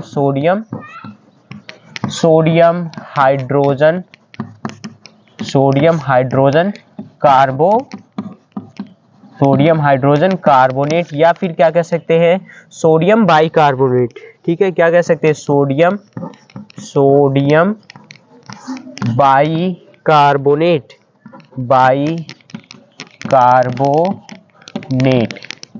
ठीक है ना। इसका क्या नाम हो जाएगा? सोडियम हाइड्रोजन कार्बोनेट या फिर सोडियम बाइकार्बोनेट, इसका नाम हो जाएगा, ठीक है।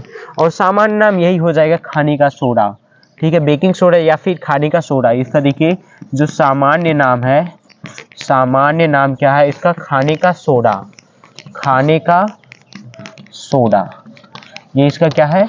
सामान्य नाम है, ठीक है। तो ये इतना नोट कर लीजिए, ठीक है, बेकिंग सोडा का। ठीक है, चलिए अभी हेडिंग डाल लीजिए इसके निर्माण करने की विधियां। क्या है आपका जो बेकिंग सोडा है इसका निर्माण करने की विधियां कैसे बनता है? निर्माण करने की विधियां, ठीक है ना। कैसे? देखिए सोडियम ये कार्बोनेट, ये आपका सोडियम हाइड्रोजन कार्बोनेट बनता है। कि बेकिंग सोडा आपका कैसे बनता है? देखिए सोडियम, देखिए क्या करें, जब सोडियम कार्बोनेट के जलीय विलयन को क्या करते हैं? जलीय विलयन में कार्बन डाइऑक्साइड क्या करते हैं? पास करते हैं, ठीक है। सोडियम कार्बोनेट के जो आपका देखिए क्या हो गया? Na2CO3, ये सोडियम कार्बोनेट का जलीय विलयन जल में घोलेंगे। जब इसमें क्या करेंगे? कार्बन डाइऑक्साइड क्या करेंगे? पास करेंगे। तो आपका देखिए क्या बनता है? सोडियम हाइड्रोजन कार्बोनेट बनता, मतलब कि बेकिंग सोडा बनता है, NaHCO3। तो देखिए कह सकते हैं कि सोडियम हाइड्रोजन कार्बोनेट के जलीय विलयन में कार्बन डाइऑक्साइड पास करने पर क्या बनता है? आपका बेकिंग सोडा बनता है, ठीक है। सोडियम हाइड्रोजन कार्बोनेट के जलीय विलयन में कार्बन डाइऑक्साइड को पास करने पर sodium hydrogen carbonate means baking soda का निर्माण होता है, ठीक है। अब चलिए आगे हेडिंग डाल लीजिए इसका। देखिए भौतिक गुण कैसा होता है? सोडियम बाइकार्बोनेट कैसा होता है? ये आपका सफ़ेद क्रिस्टलीय ठोस होता है। ये कैसा होता है? सफ़ेद कलर का क्रिस्टलीय ठोस होगा। और ये जल में क्या कैसा होता है? ये जल में घुल सकता है, ठीक है ना। ये कैसा होता है? सोडियम जो आपका बेकिंग सोडा है ये सफ़ेद कलर का क्रिस्टलीय ठोस होता है, ठीक है ना। और क्या होता है? ये जल में विलय होता, मतलब कि ये जल में घुल सकता है। आगे अब हेडिंग डाल लीजिए कि रासायनिक गुण, इसका रासायनिक गुण क्या होगा? रासायनिक गुण, इसका देखिए रासायनिक गुण क्या होते हैं? निम्न होते हैं, ठीक है। इसका सबसे पहला नंबर डाल लीजिएगा हेडिंग। पहला नंबर क्या होता है? जब सोडियम मतलब कि बेकिंग सोडा को तेजी के साथ गर्म करने पर क्या हो जाता है? इसलिए फिर से क्या हो जाती है? हाइड्रोजन निकल जाती है, तो ये क्या बन जाता है? सोडियम कार्बोनेट बन जाता है। तो पहला लिख लीजिएगा ऊष्मा का प्रभाव। ऊष्मा का प्रभाव में देखिए कि यही होगा कि आपका जो सोडियम हाइड्रोजन कार्बोनेट है, मतलब बेकिंग सोडा है, क्या है आपका? NaHCO3, यही है ना आपका NaHCO3। यहाँ पे 2 मोल्स लिए, इसको क्या कर दिए? यहाँ पे 100 डिग्री से अधिक तापमान पर क्या कर दिए? यहाँ पे गर्म कर दिए। 100 डिग्री से अधिक तापमान पर गर्म करेंगे तो ये हाइड्रोजन क्या हो जाएगी? निकल जाएगी। तो आपका यही बन जाएगा आपका 2 मोल्स। आप क्या बन जाएगा आपका 2 मोल्स? क्या बन जाएगा आपका यहाँ पे? Na2CO3। यहाँ पे क्या बनेगा? 2 मोल्स Na2 आपका CO3, ये आपका बन जाएगा। क्या बनेगा? सोडियम कार्बोनेट, ये फिर से आपका बन जाएगा, ठीक है। ऊष्मा का प्रभाव में यही आपका होता है। जब सोडियम खाने के सोडा को क्या करते हैं? 100 डिग्री से अधिक गर्म करते हैं तो सोडियम कार्बोनेट ये आपका बन जाता है, ठीक है। अब दूसरा देखिए जल अपघटन, मतलब कि जल अपघटन।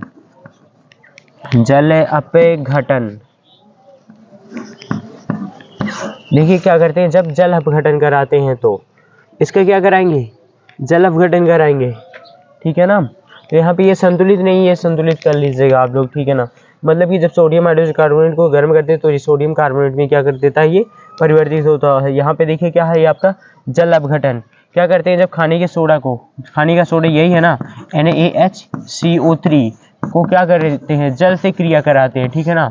जल अपघटन कराएंगे तो ये आपका क्या बन जाएगा, कार्बोनिक अम्ल में टूटता है, एक क्षार बनेगा सोडियम हाइड्रोक्साइड, ये क्षार है, प्लस क्या बनेगा आपका H2CO3, ये H2CO3 आपकी दुर्बल अम्ल है, ठीक है। H2CO3 को क्या कहते हैं आप, इसको कार्बोनिक अम्ल कहते हैं, क्या कहते हैं, कार्बोनिक अम्ल कहते हैं, ठीक है ना। इसका नाम क्या है, कार्बोनिक अम्ल, ये सोडियम हाइड्रोक्साइड है, और ये कार्बोनिक अम्ल क्या है, दुर्बल अम्ल है, ठीक है। तो जल अपघटन करते हैं, जब सोडियम, खाने के सोडा का जब जल अपघटन करते हैं तो सोडियम हाइड्रोक्साइड और कार्बोनिक अम्ल में ये क्या हो जाता है, ये टूट जाता है, ठीक है।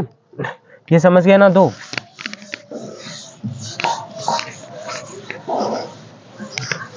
अब इसके बाद तीसरा लिख लीजिएगा इसका रासायनिक गुण।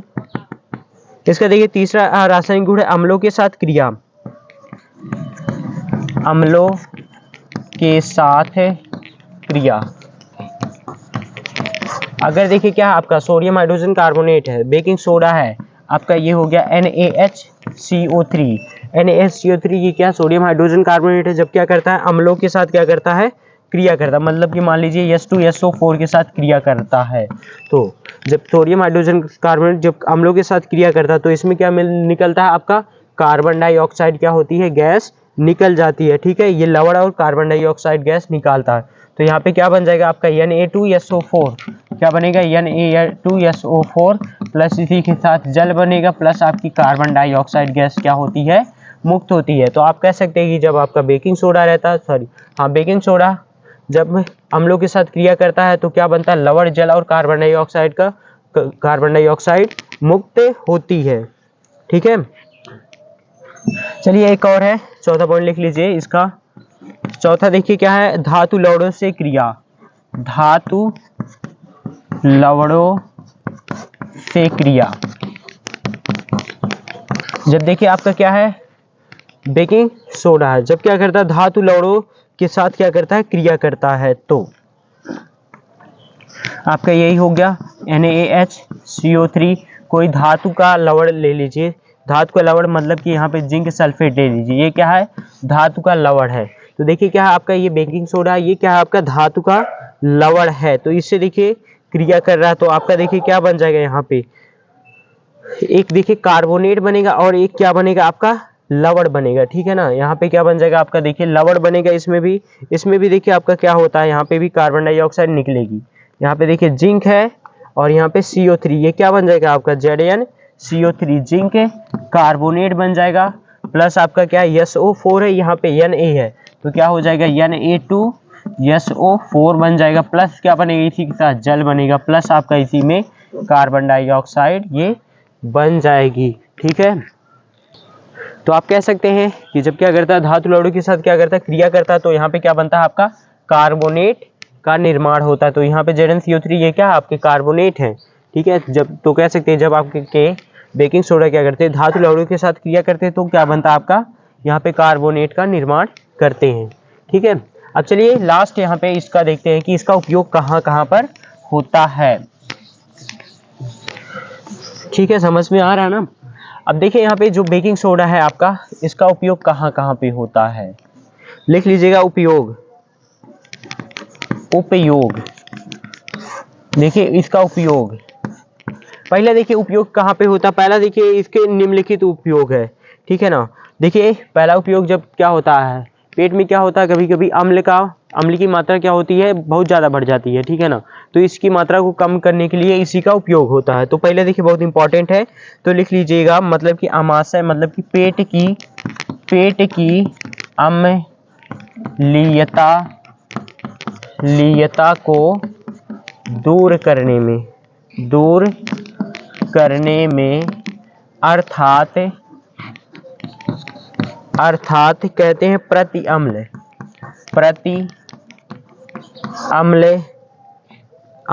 को कहते हैं एंटा एसिड के रूप में, मतलब कि जो अम्ल के प्रभाव को कम कर देता है, ठीक है।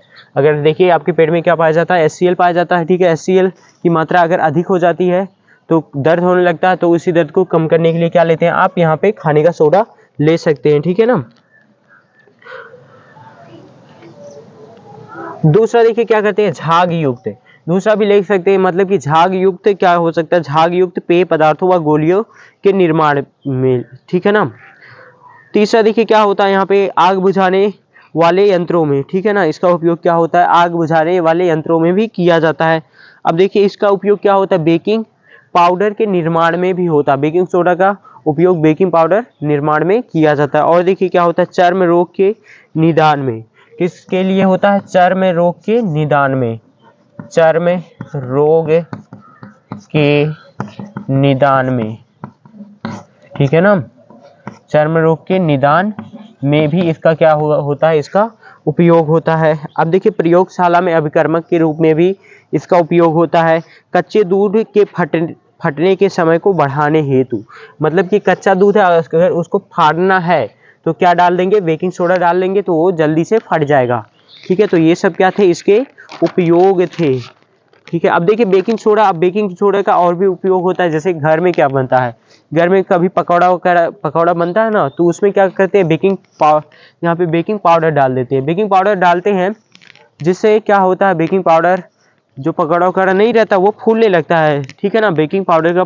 प्रयोग मतलब कह सकते हैं छिद्र युक्त, मतलब कि फूला हुआ, जैसे आपका केक हो गया, ब्रेड हो गया, पकौड़ा हो गया, ये सब को क्या करते हैं बनाने के लिए इसी का प्रयोग करते हैं, बेकिंग मतलब खाने वाला पाउडर, ठीक है, जो ठगवा वगैरह नहीं फूकता है, तो इसी का उपयोग से बनाते हैं, ठीक है। चलिए ठीक है, अब आगे हेडिंग डाल लीजिए, धोने का सोडा,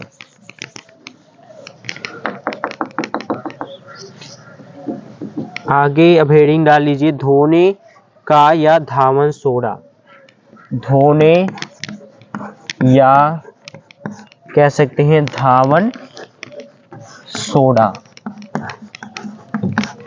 ठीक है ना, धोने या धावन सोडा, हेडिंग डालिए धोने या धावन सोडा। इसको क्या कहते हैं, वॉशिंग सोडा,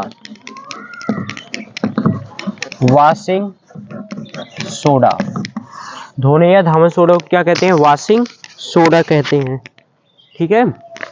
अब देखिए इसका, देखिए पहले देखिए रासायनिक सूत्र देखिए क्या होता है, इसका सूत्र लिख लीजिए, इसका सूत्र होता है Na2CO3 सोडियम कार्बोनेट .10H2O, ठीक है ना, ये क्या आपका इसका रासायनिक सूत्र है, ठीक है। अणुभार भी यहाँ पे लिख लीजिए, इसका अणुभार आपका ये हो जाएगा 286, 286, ठीक है। अब देखिए रासायनिक नाम क्या हो जाएगा, रासायनिक नाम, इसका देखिए रासायनिक क्या नाम हो जाएगा, सोडियम कार्बोनेट, ये 10 को कहते हैं डेकाहाइड्रेटेड, इसका नाम लिख लीजिए sodium carbonate, sodium carbonate, carbonate क्या हो जाएगा, डेकाहाइड्रेट,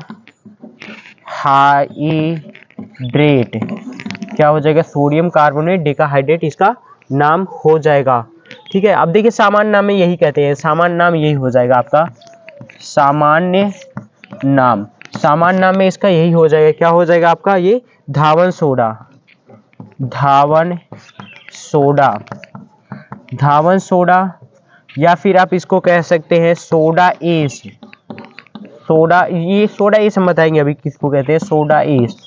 देखिए सोडा एस आपका यही होता है जब क्या होता है, सोडियम, ये जब 10 मोल निकल जाते हैं, यहाँ पे जो 10 मोल को गर्म करके निकाल देंगे तो इसी कहते हैं सोडा एस, ठीक है। इसको सोडा एस भी कह सकते हैं, या फिर क्रिस्टलीय सोडियम कार्बोनेट कहते हैं, या फिर कह सकते हैं क्रिस्टलीय सोडियम कार्बोनेट, क्या कहते हैं, क्रिस्टलीय sodium carbonate, sodium carbonate, carbonate कहते हैं, ठीक है। इसको क्या कहते हैं, क्रिस्टलीय सोडियम कार्बोनेट, इसका रासायनिक नाम क्या है, सोडियम कार्बोनेट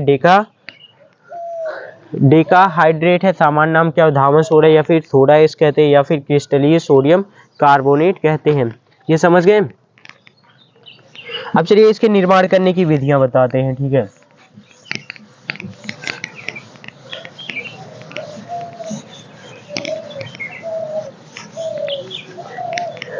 देखिए इसका लिख लीजिए निर्माण करने की विधियां, निर्माण करने की विधियां। ठीक है, इसके निर्माण करने की निम्नलिखित, यहाँ पे निम्न स्टेप में विधियां। पहला स्टेप देखिए, आप लोग जानते होंगे, जब क्या करते हैं नमक को, ये क्या है NaCl, नमक का अभिक्रिया कराते हैं अमोनिया से NH3 से, प्लस क्या होता है जल के साथ प्लस कार्बन डाइऑक्साइड के साथ कराते हैं, तो आपका क्या बनता है बेकिंग, यहाँ पे NaHCO3 सोडियम हाइड्रोजन कार्बोनेट बनता है, प्लस अमोनियम क्लोराइड NH4Cl ये बनता है। ठीक है, अब देखिए क्या है, ये आपका मिल रहा है सोडियम हाइड्रोजन कार्बोनेट, तो आपने देखिए अभी ये सोडियम हाइड्रोजन कार्बोनेट को क्या कर चुके हैं, पढ़ चुके हैं। सोडियम हाइड्रोजन कार्बोनेट क्या है, बेकिंग सोडा है, ठीक है ना, खाने का सोडा है।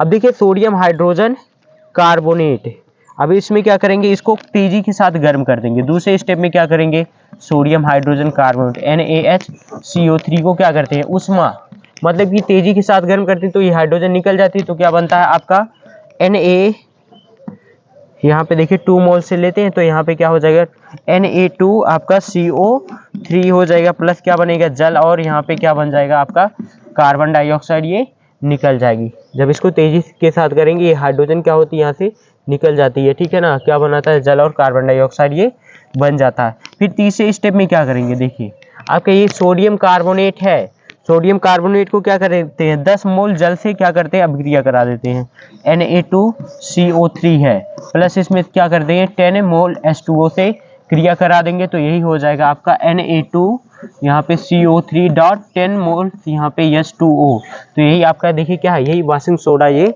आपका बन जाता है। ठीक है, इतना समझ में आया, चलिए ठीक है, इतना समझ में आ गया तो यहाँ पे आगे बताते हैं।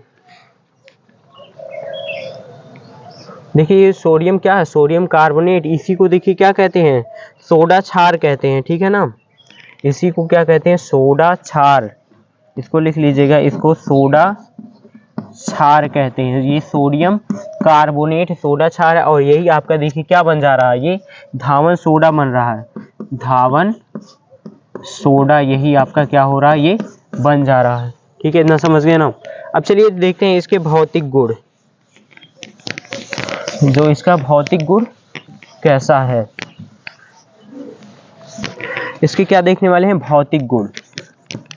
भौतिक गुण देखिए क्या है आपका सोडियम हाइड्रोधावन सोडा का क्या है आपका भौतिक गुण। ये देखिए क्या होता है, ये सोडियम कार्बोनेट क्या होता है सफेद रंग का क्रिस्टलीय ठोस होता है। ये कैसा होता है सफेद रंग का क्रिस्टलीय ठोस होता है, क्रिस्टलीय। जैसे देखिए जो नमक नहीं होता ये खड़ा वाला, वैसे क्रिस्टल के फॉर्म में, वही देखिए उसी के फॉर्म में रहता है, जैसे कपूर वगैरह नहीं रहती क्रिस्टल, क्रिस्टल के फॉर्म में, वही देखिए उसी कहते हैं क्रिस्टलीय ठोस होता है, सफेद रंग का क्रिस्टलीय ठोस होता है, ठोस होता है। ठीक है ना, कैसा होता है सफेद रंग का क्रिस्टलीय ठोस होता है।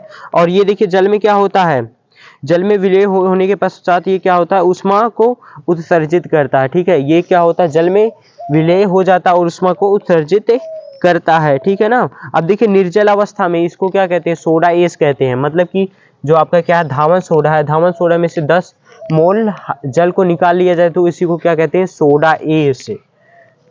ठीक है, देखिए आप यहाँ पे कह सकते हैं निर्जल, निर्जल सोडियम, निर्जल सोडियम कार्बोनेट, निर्जल sodium carbonate, sodium carbonate, carbonate को क्या कहते हैं इसी को कहेंगे सोडा एस कहते हैं। ठीक है, क्या कहते हैं आप इसी को सोडा एस कहा जाता है।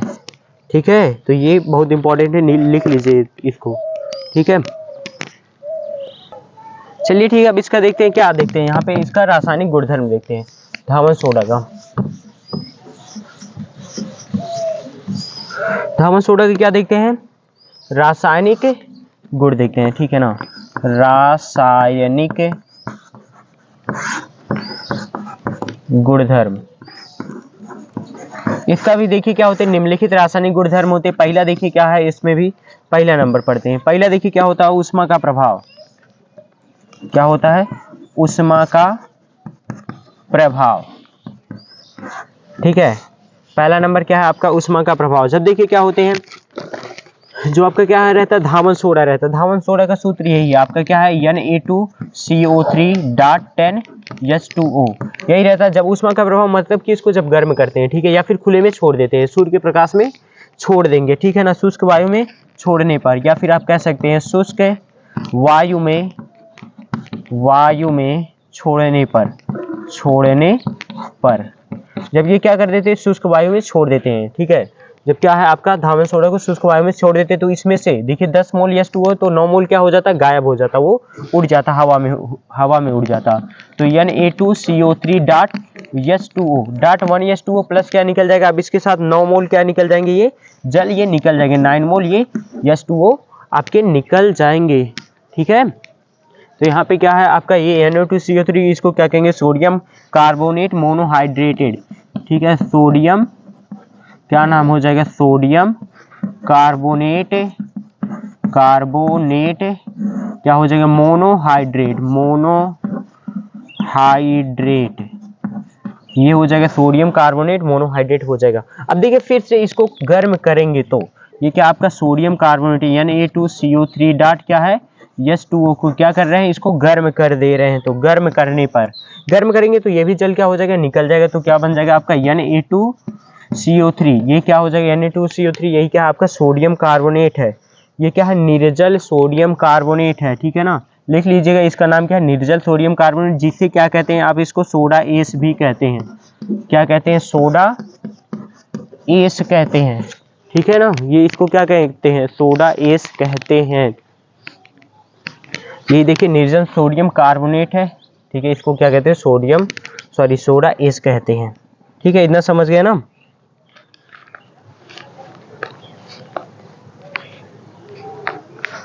अब चलिए ठीक है, इसका देखिए उपयोग देखते हैं, ठीक है ना।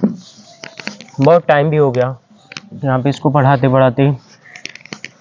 इसका देख लीजिए उपयोग, इसका उपयोग कहाँ कहाँ पर होता है, उपयोग, ठीक है ना।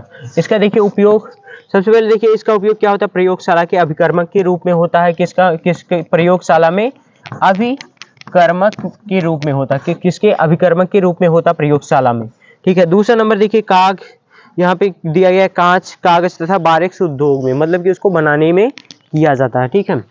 और देखिए दिया गया पेट्रोलियम शोधन तथा धातु शोधन में, किसके, पेट्रोलियम शोधन में होता,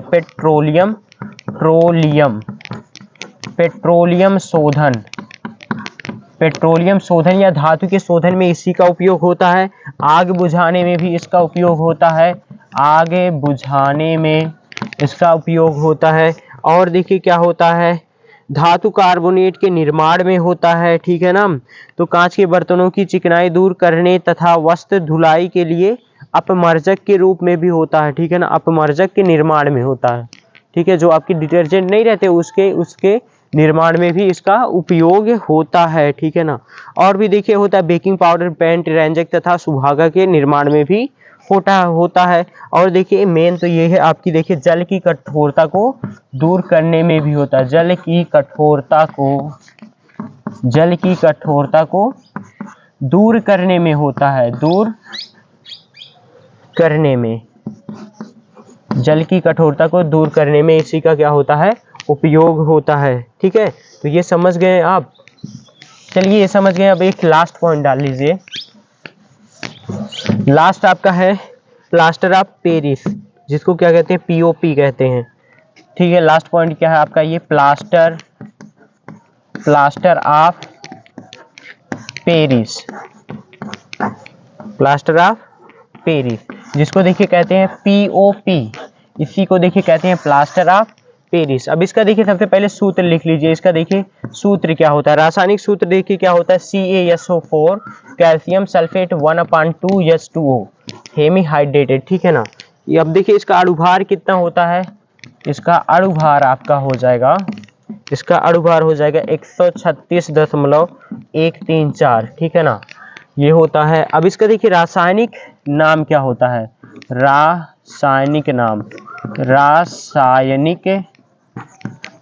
इसका रासायनिक नाम देखिए क्या हो जाएगा, कैल्शियम सल्फेट, पहले क्या हो जाएगा, कैल्शियम सल्फेट हाफ के लिए लिखते हैं हेमी, समझ रहे हैं ना, hemihydrate, hemihydrate, calcium sulphate hemihydrate, इसका क्या हो जाएगा, ये नाम हो जाएगा। अब देखिए सामान्य नाम तो यही हो जाएगा, पीओपी प्लास्टर ऑफ पेरिस हो जाएगा, ठीक है। अब देखिए इसमें एक चीज और है, यहाँ पे देखिए जिप्सम, जिप्सम क्या होता है,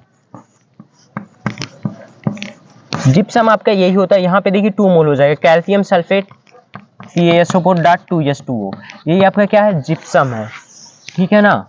अभी जब इसका निर्माण करेंगे तो ये पढ़ेंगे, ठीक है ना। ये डाइहाइड्रेटेड है, ये क्या आपका हेमीहाइड्रेट है, यही क्या हो जाएगा, डाइहाइड्रेट को क्या कहते हैं, जिप्सम कहते हैं। अब चलिए ये हेडिंग डाल लीजिए, प्लास्टर ऑफ पेरिस के निर्माण करने की विधियां, ठीक है, लिख लीजिए इसका निर्माण करने की विधियां, निर्माण करने की विधियां। देखिए प्लास्टर ऑफ पेरिस कैसे निर्माण होता है, ठीक है, पीओपी कैसे निर्माण करते हैं, जब जिप्सम, देखिए जिप्सम का भी मैं सूत्र बताया था, क्या होता था, CaSO4.2 मोल्स H2O, यही आपका क्या है, जिप्सम है। देखिए जिप्सम क्या है, यही आपका, देखिए जिप्सम को क्या करते हैं, 120 डिग्री सेल्सियस पर क्या करते हैं, गर्म करते हैं, ठीक है ना।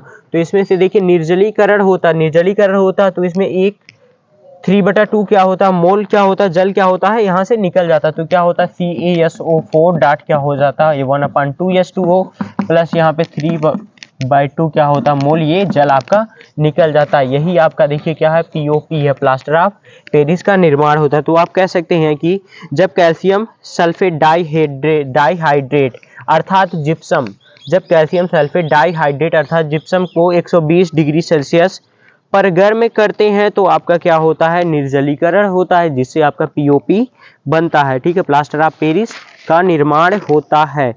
अब देखिए इसका भौतिक गुण क्या रहता है, यह देखिए इसका लिख लीजिए भौतिक गुण, इसी में पढ़ लीजिए भौतिक गुण। इसका देखिए भौतिक गुण मतलब कि ये क्या, भौतिक गुण में ये देखिए सफेद रंग का रहता है, ये क्या रहता है, सफेद रंग का चूर्ण रहता है, सफेद रंग का क्या होता है, ये चूर्ण होता है, सफेद रंग का चूर्ण होता है। जो आपका देखिए ये क्या होता है, पीओपी होता है, ये सफेद रंग का चूर्ण होता है।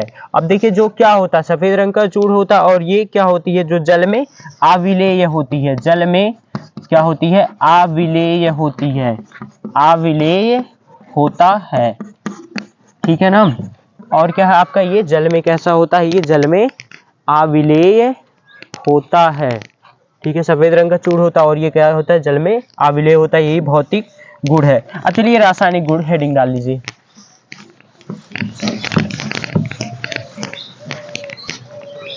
हेडिंग डाल लीजिए रासायनिक गुण, रासायनिक गुण। देखिए रासायनिक गुण, सबसे पहले देखिए ऊष्मा का प्रभाव, पहला नंबर डालेंगे रासायनिक गुण में, इसका क्या होते हैं, निम्नलिखित रासायनिक गुण, ऊष्मा का प्रभाव। देखिए क्या होता है, रासायनिक गुण में पहले क्या करेंगे, ऊष्मा का प्रभाव, मतलब कि आप पीओपी का सूत्र यही है, CaSO4.H2O, यही क्या आपका प्लास्टर ऑफ पेरिस है, ठीक है ना। अब इसको क्या करते हैं, अगर देखिए अगर 120 डिग्री तापमान से क्या करते हैं, कम गर्म करते हैं, तो यहाँ पे देखिए क्या बन जाएगा, CaSO4 प्लस बन जाएगा आपका H2O बन जाएगा, ठीक है ना। अब देखिए यहाँ पे 2 था, यहाँ पे ये क्या था, 2 मोल्स था, ये आपका जिप्सम है, तो ये क्या बनता है, कैल्शियम सल्फेट। अगर आप लेते हैं CaSO4 डॉट क्या है, 1/2 H2O, ये आपका क्या है, ये आपका जिप्सम है, ये आपका क्या प्लास्टर ऑफ पेरिस है। इसको भी क्या करते हैं आप, 120 डिग्री सेल्सियस पर गर्म करते हैं, तो भी यहाँ पे क्या बन जाएगा आपका, कैल्शियम सल्फेट प्लस क्या बनेगा, 1/2 H2O, ये बनेगा, ठीक है। अब देखिए यही जो आपका हो रहा है, जब कैल्शियम, ये आपका जिप्सम है, ठीक है ना, जिप्सम, ये जिप्सम को गर्म कर रहे हैं, ये आपका क्या पीओपी है। जब पीओपी को गर्म कर दे रहे हैं तो ये कैल्शियम सल्फेट निकल जा रहा, तो यहाँ पे देखिए कैल्शियम जो सल्फेट है, यही क्या है, निर्जलीय प्लास्टर है, समझ रहे हैं, यही क्या आपका निर्जलीय प्लास्टर है, निर्जलीय प्लास्टर, निर्जलीय प्लास्टर, ये आपका क्या है, निर्जलीय प्लास्टर ये प्राप्त हो रहा है। ठीक है, इसी को देखिए, इसी को क्या कहते हैं, जो निर्जलीय प्लास्टर प्राप्त हुआ है इसी को कहते हैं मृत तापित प्लास्टर। क्या कहते हैं, मृत तापित प्लास्टर। इंग्लिश में कहते हैं डेड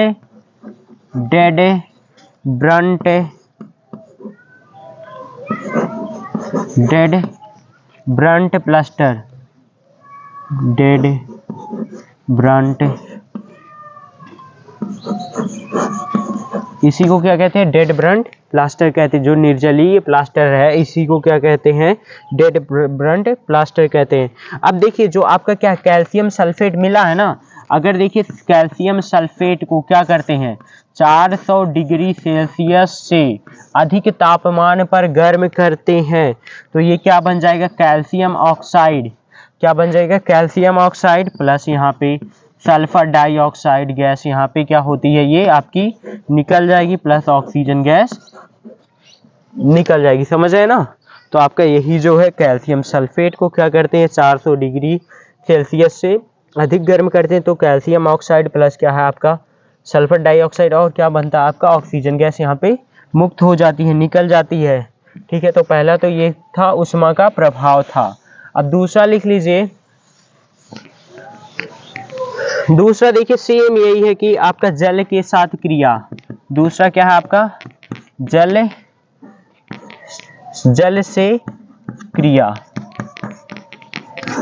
देखिए आपका जो जिप्सम है तो जो क्या करता है, सॉरी यहाँ पे जो पीओपी है आपका CaSO4 डाट क्या है CaSO4 आपका डाट 1/2 H2O, यही क्या है आपका प्लास्टर ऑफ पेरिस है।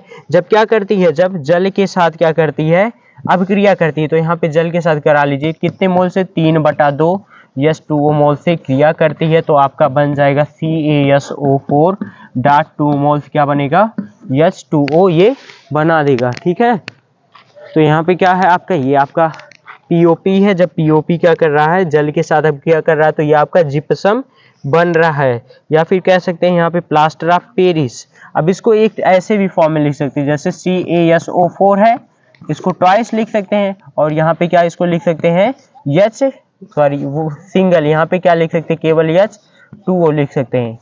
ठीक है ना, ये हो जाएगा। प्लस क्या करेगा, अब यहाँ पे देखिए यहाँ पे 3/2 नहीं करेंगे, यहाँ पे केवल 3 मोल H2O से क्या कराएंगे अभिक्रिया कराएंगे तो यहाँ पे क्या बन जाएगा आपका 2 मोल्स बन जाएगा। यहाँ पे CaSO4 डाट 2 मोल्स क्या हो जाएगा H2O, यही आपका क्या है जिप्सम है, जिप्सम बन जाएगा। और ये आपका क्या है पीओपी है, प्लास्टर ऑफ पेरिस। जब देखिए सिंपली है आप कह सकते हैं प्लास्टर ऑफ पेरिस की क्रिया कराते हैं जल के साथ तो क्या बनता है आपका जिप्सम में कन्वर्ट हो जाता है। ठीक है ना,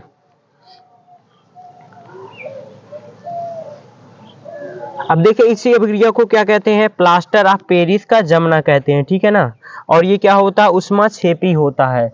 इसी देखिए अभिक्रिया को क्या कहते हैं प्लास्टर ऑफ पेरिस का जमना। पीओपी का क्या होता है जमना, पीओपी का क्या होता है ये जमना।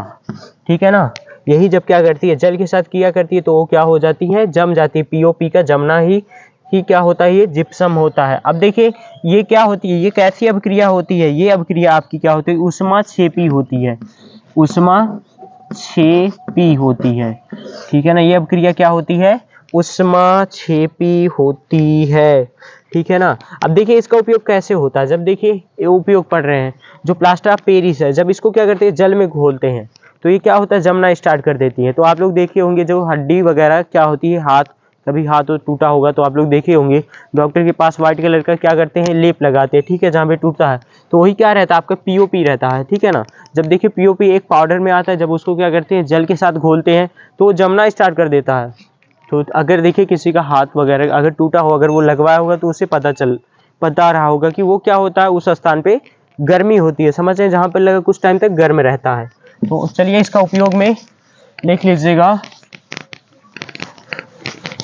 बस इसका देखिए उपयोग लिखिएगा, उपयोग हम बता दे रहे हैं आप लोग समझ जाइएगा। ठीक है ना, इसका देखिए पहला नंबर उपयोग क्या है, यहाँ पे टूटी हुई हड्डियों को जोड़ने के लिए प्लास्टर चढ़ाते हैं। जब टूटी हुई हड्डियां रहती है तो उस पर क्या करते हैं पीओपी ही चढ़ाते हैं। जब पीओपी को क्या करते हैं जल में घोलते हैं तो क्या होता है, जिप्सम बन जाता है, समझ रहे हैं, वो सेटिंग जमना स्टार्ट करता है और वो उष्मा सेपी है। तो इसका उपयोग क्या होता है, टूटी हुई हड्डियों को जोड़ने के लिए किया जाता है। मतलब कह सकते हैं टूटी हुई हड्डियों को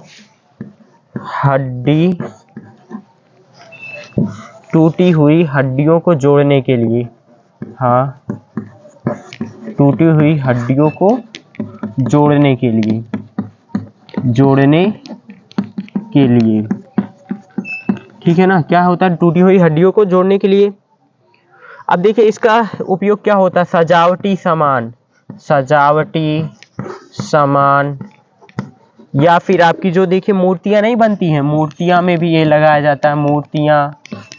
और देखिए क्या होता है, खिलौने के निर्माण में, खिलौने आदि के निर्माण में किया जाता है, आदि के निर्माण में इसका प्रयोग किया जाता है। समझ रहे हैं ना। पहला देखिए क्या है, उपयोग क्या है, टूटी हुई हड्डियों को जोड़ने के लिए। दूसरा क्या, आपके सजावटी सामान, मूर्तियां, खिलौने आदि के निर्माण में इसी का उपयोग किया जाता है। ठीक है।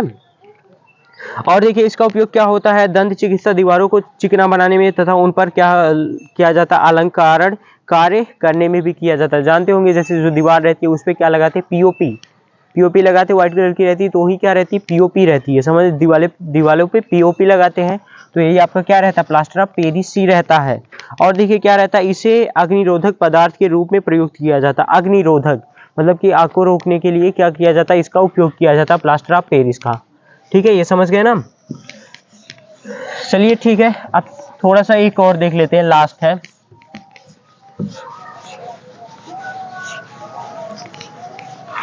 देखिए क्रिस्टलन जल, क्या लास्ट है, यहाँ पे कुछ बता दे रहे हैं, यहाँ पे क्रिस्टलन जल मतलब कि इसको कहते हैं जल योजित लवण। देखिए कुछ ऐसे क्या होते हैं, आपके यौगिक होंगे, समझे, कुछ ऐसे क्रिस्टल होते हैं, यौगिक के क्रिस्टल होते हैं जो आपके क्रिस्टल के रूप में दिखेंगे, लेकिन उसमें क्या रहते हैं, जल की भी मात्रा रहती है, तो उसी को कहते हैं क्रिस्टलन जलन। जैसे आपका हो जाएगा, यहाँ पे मैं बता रहा हूँ, यहाँ पे आपका हो जाएगा लवण, इस साइड लवण लिख लीजिए, इस साइड आपका आणविक सूत्र लिख लीजिए। ठीक है ना। पहला नंबर आप लिख लीजिए यहाँ पे ब्लू विट्रॉल। देखिए किसको कहते हैं, ब्लू विट्रॉल देखिए कहते हैं जल योजित कॉपर सल्फेट को। इसका सूत्र हो जाए ब्लू विट्रॉल का CuSO4 डॉट क्या है 5S2। इसका रासायनिक नाम क्या हो जाए, रासायनिक नाम लिख लीजिएगा, क्या हो जाएगा यहाँ पे, जल योजित कॉपर सल्फेट। क्या है, जल योजित कॉपर सल्फेट को क्या कहते हैं, ब्लू विट्रॉल कहते हैं। दूसरा देखिए आपका है ग्रीन विट्रॉल। देखिए ग्रीन विट्रॉल क्या है, ग्रीन विट्रॉल का सूत्र ये आपका FeSO4 डॉट क्या है 10 मोल S2O। समझ रहे हैं, ये क्या है आपका ग्रीन विट्रॉल है। इसका देखिए नाम क्या हो जाएगा, जलयोजित फेरस सल्फेट। अब देखिए तीसरा एक और बता रहे हैं, यानी कि ये हो जाएगा आपका धावन सोडा। देखिए अभी पढ़े धावन सोडा का क्या होता है, Na2CO3 डॉट 10 मोल क्या होता है, S2O। ठीक है। चौथा देखिए आप लोग कह सकते हैं फिटकरी, ये तो जानते हैं ना, फिटकरी। अब देखिए फिटकरी का सूत्र आप लोग जानते होंगे, फिटकरी क्या होता है, K2SO4 डॉट क्या होता है Al2SO4 whole thrice dot 24S2O। तो इन सब देखिए क्रिस्टल में क्या होते हैं, जल के अणु रहते हैं। ठीक है ना। तो ये सब थोड़ा सा बचा, ये पढ़ लीजिएगा, ठीक है, अच्छे से। तो चलिए ठीक है, ये देखिए लेसन फिनिश हो रहा है। ठीक है ना। ओके, चलिए इस वीडियो में इतना ही। ओके, थैंक यू, आगे नेक्स्ट वीडियो में मिलेंगे।